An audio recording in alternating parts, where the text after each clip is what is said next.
Hi everybody, today we're going to make this blossom hexagon. I showed it to you the other day and you expressed some interest in it. And while I'm not likely to choose it for the summer of babies, I thought you still might like to learn it. So it's from my book, Marvelous Crochet Motifs, which is a really hard book to find. So I'm going to go ahead and just teach it to you. And then we will go from there. So the blossom hexagon is an intermediate skill, but we can totally do this. We're going to start with worsted weight. We're starting in the middle with a J hook, and we're going to chain 4. So we're going to start with a slip stitch on this pattern. There is a symbol diagram in this book. I might have a couple copies of this book left if you are interested. 1, 2, 3, 4. We started with a slip knot and we chained 4. We're going to join with a slip stitch in the first chain, the 4th one from the hook, keeping my thumb and middle finger so that that little loop stays open, because that is where we're going to place these beginning stitches. Chain 1, 2, 3, which counts as the first double crochet. Now in that loop, we're going to place 11 more double crochets for a total of 12. And I like to work over my tail as I work. So now I have 2 stitches. The first beginning chain 3 counted as 1, 2, 3. I hope you all are doing well. So this is actually the 4th one because my beginning chain 3 counted as 1. So there's 4, 5, 6. I expect Theo to make a flying leap onto my table any moment now. I've raised the table quite a bit, so it's so much higher because I'm standing rather than sitting, and he can't quite make the leap. So let's see if he can do it from the other countertop. He will probably make the whole thing shake, but we will just go from there. So we have so far 1, 2, 3, 4, 5, 6, 7, 8, 9, 10, 11, 12. Very good. So we will join with a slip stitch in the top or the 3rd chain of the beginning chain 3, which was the first double crochet, joining with a slip stitch, and we actually are fastening off that middle color. Grabbing my scissors, cutting the tail, feeding the tail through the loop that was on the hook, and setting it aside. I only have 2 colors with me, so I'm likely going to use this corally pink again. Pull off some of this blue because that's what I had handy. Of course, you can do any project in any color you like. I do like the darker color for This is what the back looks like, by the way. I do like the darker color for these taller rows, but mix it up and see what happens. So for round 2, we are going to, and my motifs are all the right side. Like I don't turn when I change rounds. I like to keep all of the right sides on the same. So we're going to join. I'm going to place a slip knot on the hook. You don't have to join this, but I'm going to join with single crochet and any stitch. So I'm just going to insert the hook in any stitch, pull up a loop, yarn over and pull through 2 loops on the hook. That is a single crochet join. Now we are going to front post double crochet around the same stitch where the single crochet join was. So front post double crochet around that stitch. Okay, totally doable. Now we will single crochet in the next stitch, front post double crochet around the same stitch all the way around. So we're placing 2 stitches in each stitch. We're doubling the stitch count. So I had 12 double crochets on round 1. I will have a total of 24 stitches on round 2. 12 of them will be single crochets, 12 of them will be front post double crochets. I love the layered look of this motif, and you guys will often see a theme running through my designs of front post double crochets because I just really love the layering that they create. So when you get to the beginning first stitch, it's a little tricky. This is where some people make mistakes with like adding a stitch or subtracting a stitch. So make sure that you get your correct stitch count, 1 single crochet and 1 front post double crochet for every double crochet of the previous round. Does that make sense? I hope you all are doing well today. Thank you so much for joining me. So this Marvelous Crochet Motif book is, I don't know, it was my third or fourth book. I have 6 now. You can look for them on Amazon. You can look for some of them signed copies on my website for people in the United States. Most of the books are on Amazon. One Skein Crochet is my latest book. Finished with a front post double crochet or on that last double crochet. Look how pretty that is. It pops so well, doesn't it? And we will join with a slip stitch in the first single crochet. Okay, now we are not fastening off just yet. Chain 1, we are on round 3 now, single crochet in the same stitch.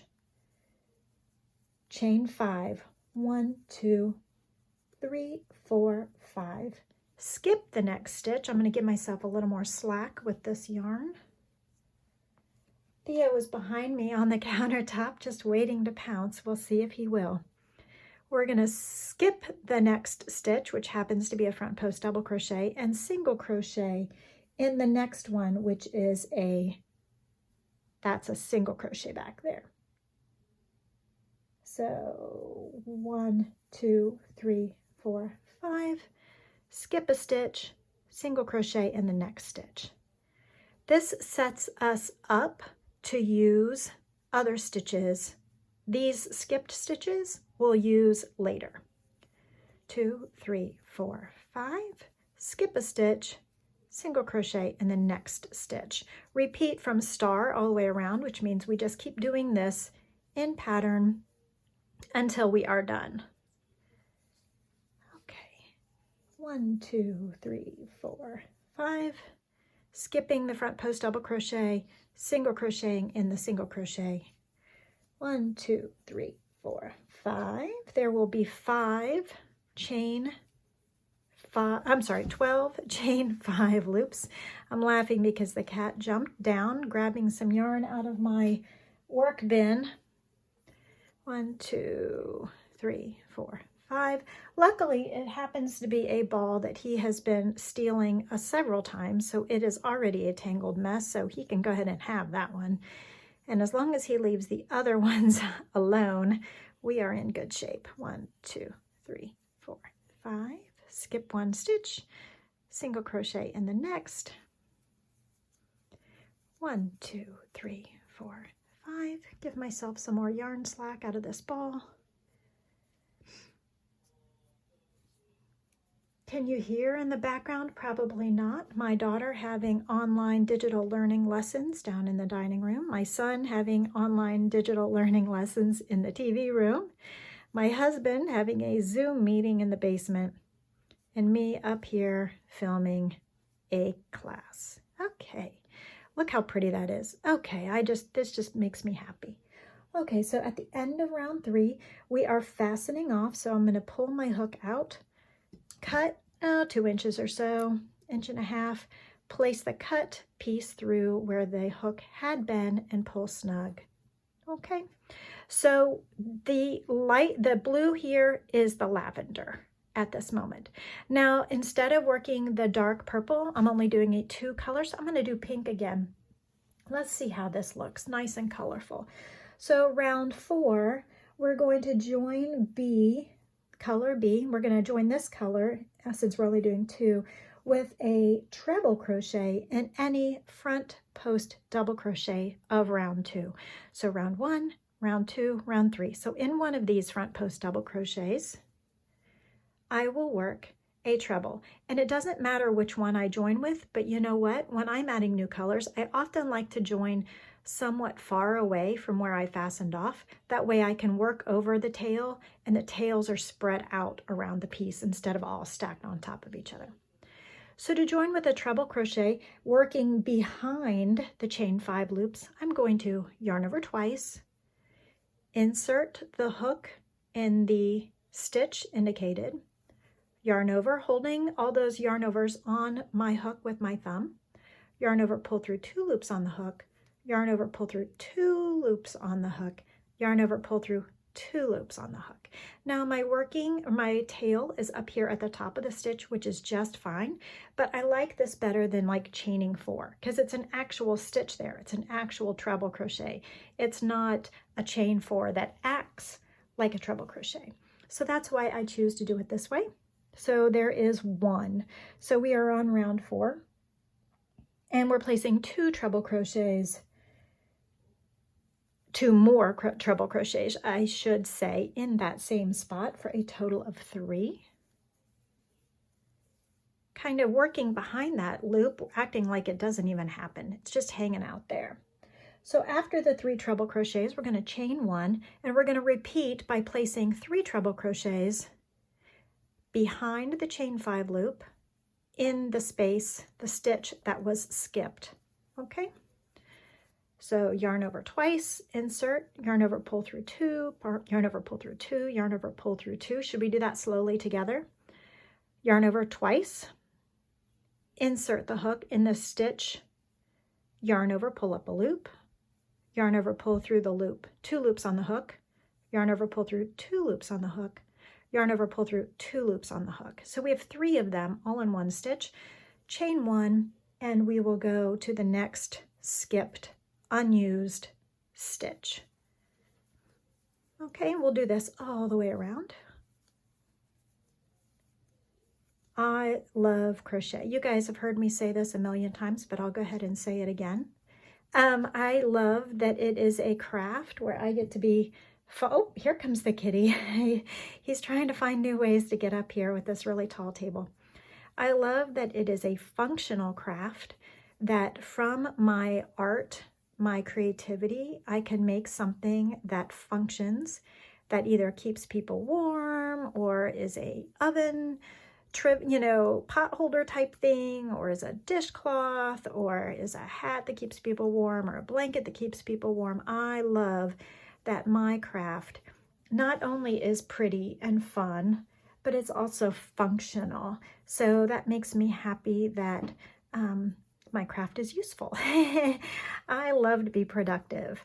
I find that days where I am not productive, I am less happy. And on days where I feel like I got a lot done, I feel very happy and productive. And for me, productivity can mean, many different things. Some days it means going for a run. Some days it means making a video. Some days it means, let's not work over the tail just yet because it's getting tangled. It means catching up on my email. Sometimes being productive means changing sheets on the beds. Some days being productive means eating right or taking good care of myself. Or so, being productive can mean a lot more than just getting work stuff done. I find that when I am productive in one area of my life, it makes me feel like I can accomplish anything in any area of my life. So when I exercise, for example, I feel on top of the world, like, hey, if I can exercise, I can also pray, and I can also make a good meal, and I can also have more patience with my family. Anyway, this is me just rambling on as we continue around the circle, placing 3 treble crochets behind the chain 5 loops. We are going to use these chain 5 loops later, but for right now, they're just hanging out. And I am just crocheting along. Thank you for joining me. Make sure you hit like on this video if you like this kind of content. Please check out in the description below my Patreon support levels. Also, you can make a one-time gift on my website if you want. There's also patterns and PDFs available on Love Crafts, books available on my website, ellengormley.com, and all sorts of goodies for you. Okay, did I do them all? Looks like I have 1 left. So I have 1, 2, 3, 4, 5, 6, 7, 8, 9, 10, 11 groups of 3. So I have 1 more because we are working in multiples of 12 here. So 2 more treble crochets before I finish this round. So we have 36 3 times 12 opportunities. I finish with a chain 1 because that's what the pattern says. I'll join at the top of the treble crochet with a slip stitch to finish round 4. And I am going to fasten off. Am I going to fasten off? Why would I fasten off? Do I really want to fasten off? Yes, I'm going to fasten off because I actually want to join the new yarn in the chain 1 space, and I don't feel like slip stitching it to advance it to that spot. So I'm just going to go ahead and cut and move my tail to the next section and join the same color in this case.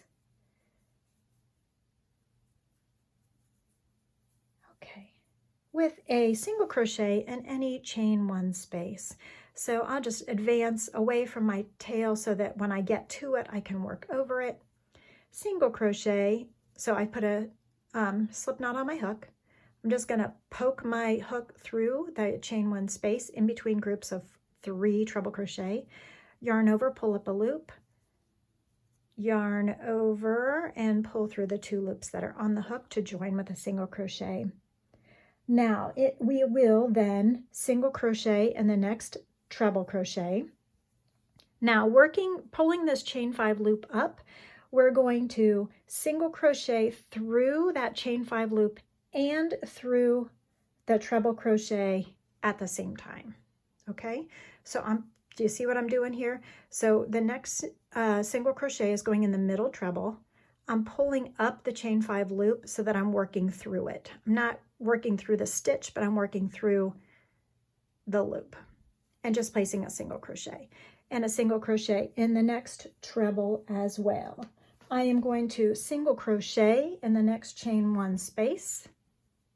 So I'm essentially single crocheting all the way around, single crochet in the first treble of the group, pull up the chain 5 loop and single crochet through it and also the next treble with a single crochet. Got it?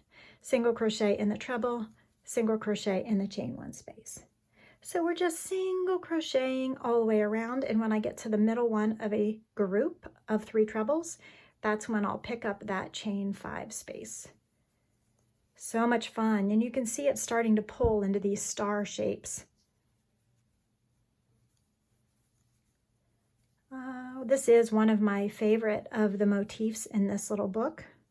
In this book, the Marvelous Crochet Motifs, there's 48 different motifs, but there's like 24 of them, but then also half motifs from each one. So like you can make this hexagon into a half motif, which comes in handy when you make a blanket and you don't want an irregular edge. You can plug those half motifs in to fill the gaps. I don't mind the irregular edge, but some people do when you put hexagons together, and that helps take care of that if you are a person who likes to fill the gaps.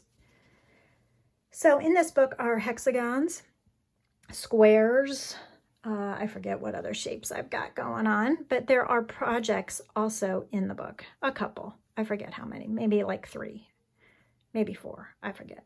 Is there 4 projects? 4 projects, hexagons, squares, hexagons and squares. There you go. So that's what I got going on. Anyway, it's fun.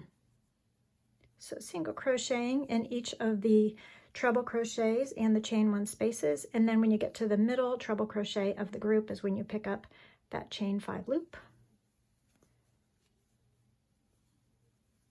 And it really makes for this lovely overlay looking fabric. Working over the tails there as I come to the joining, single crocheting through the loop and the stitch, working over the tails in the next stitch, working over the tails in the chain 1 space, working over the tails in the first treble crochet, and then picking up the loop and working over the tails in the next one. See, so look how cute that is looking already. I love the little optical illusion. It looks super complicated, but it is just one color at a time, one row at a time. You've done this before with other motifs probably. It's maybe just a little bit different than what you've been doing, but not hard at all. Okay, here we go. This reminds me of one of my son's teachers calls tests OFEs, opportunities for excellence. So instead of saying it's a test or something hard, or that this was an intermediate motif, it's an opportunity for excellence, which also reminds me, often in running, you know, people dread hills, but really they are mounds of opportunity. Okay, so we will finish this round with a slip stitch in the first single crochet. We are not fastening off, but look how gorgeous that is. So, so cute. If you did this in wool, this would be a nice like hot pad type thing that you could put like a hot pan on and it wouldn't melt. I'm using acrylic yarn right now, so acrylic yarn is plastic. It will melt. Ask me how I know. I've done it before. Okay, so we are going to slip stitch into each of the next 2 stitches. We're just advancing the yarn so that I can start the next row, and I wanted to start the next round here in a single crochet. So we're going to chain 3, 1, 2, 3, 4 double crochets in the same stitch. So we're in the single crochet here, 1, 2, 3, 4. So that first chain 3 counted as a double crochet, plus 3 more makes a little shell of 4. And I'm going to add 1 more because there should be 5. So there was a chain 3, beginning chain 3, which counted as a double crochet, plus 4 more. Chain 1, skip 3 stitches, 1, 2, 3. In the next single crochet, we're going to place double crochet, chain 5, 1, 2, 3, 4, 5, and double crochet in the same stitch. This is the final round of this motif. So this is this part here. We're making the gap, we're making the shell of 5, we're making the gap, okay? All the way around. And if I were to join motifs, join as you go, I would do that in these chain 5 loops by doing a chain 2, slip stitch, chain 2, okay? All right, so we are chaining 1, we're skipping 1, 2, 3, placing 5 double crochets in the next single crochet. 1, 2, 3, 4. I hear the cat playing at my feet with the ball of yarn that he grabbed. Chain 1. And let's go ahead and show you how to join to a previously made motif. So the first motif, you would continue in this pattern all the way around without joining. The second motif and all motifs after that, you would join at this point when you get to the logical adjacent issues. So I've laid it out here. I am going to target the next one of these on this motif. I'm going to join it right here. Then I'll do a shell that's just like this one without joining. Then I'll join here. Okay, so we will double crochet. This is not in the book. How to join these motifs for this particular motif is not in the book. It's just kind of an intuitive thing. So because I didn't use this particular motif in a pattern in the book. So here you go, bonus material. Chain 1, 2, because there is a chain 5. The third chain will be working under that loop, grabbing the yarn, pulling it through the loop and through the loop on the hook. So there's a slip stitch there. That's the third of the chain 5. Then 4 and 5. Then come back to the same motif, finish that little grouping with a double crochet, chain 1, and so we have successfully joined a corner there. Okay, see it? Now I'm going to skip 1, 2, 3, working on the current motif, place 5 double crochets. We're not joining here, although we could, I guess. 2, 3, 4, 5. So I didn't join here. I wasn't planning on joining here, but if you wanted to join here in addition to these corners, what I would have done is joined here and done 2 and then slip stitched into that third, the middle one of the group, and then come back and double crocheted 1, 2, 3. Totally up to you. I don't like this join as well, so you could also just do the 5 grouping and not join at all here. but that's what it would look like if you did. And then skip 1, 2, 3 on the current motif and do your double crochet 1, 2. Come put your hook underneath it, underneath the loop on the previously made motif. Grab the yarn, pull it through that space, pull it through the loop on the hook. You're just slip stitching into that space. Chain 1, 2 to make numbers 4 and 5, double crocheting in that same stitch, and you have the join made. Okay, so then I would just continue in the pattern all the way around, allowing that other motif to dangle. 1, 2, 3, 4, 5 double crochets here.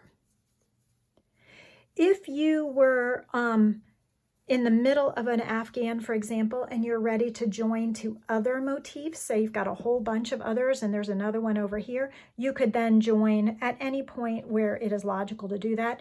When you're confused whether or not to join, lay it out flat and see where the contact points would be. And then before you cut and fasten off, I suggest you lay it flat and make sure you are correct. 4 or 5. Also, when you cut and fasten off, leave a little bit of a tail. That way, if you made a mistake, you can go back and fix it.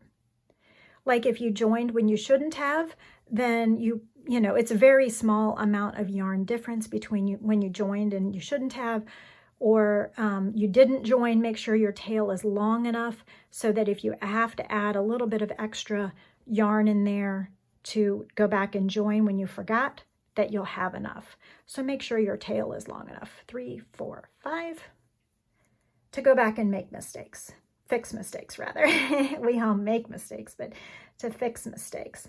1, 2, 3, 4, 5. So we are almost done here. Chain 1.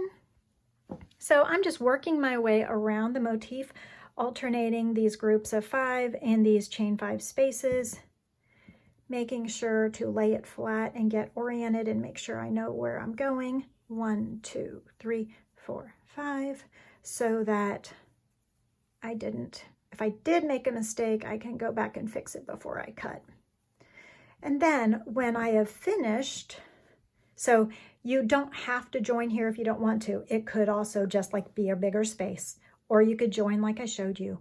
And then when you're all done, you finish with the chain 1, you will join with a slip stitch in that first double crochet, which is a chain 3, the top of that slip stitch. Make sure you leave a little bit of extra yarn in case you messed up on your joining, and then you'd only have to rip back to here to fix it. But make sure you have enough yarn. Cut the tail. Put it through where the hook used to be. So there, my friends, and look, it looks like a completely different motif, doesn't it, in just 2 colors?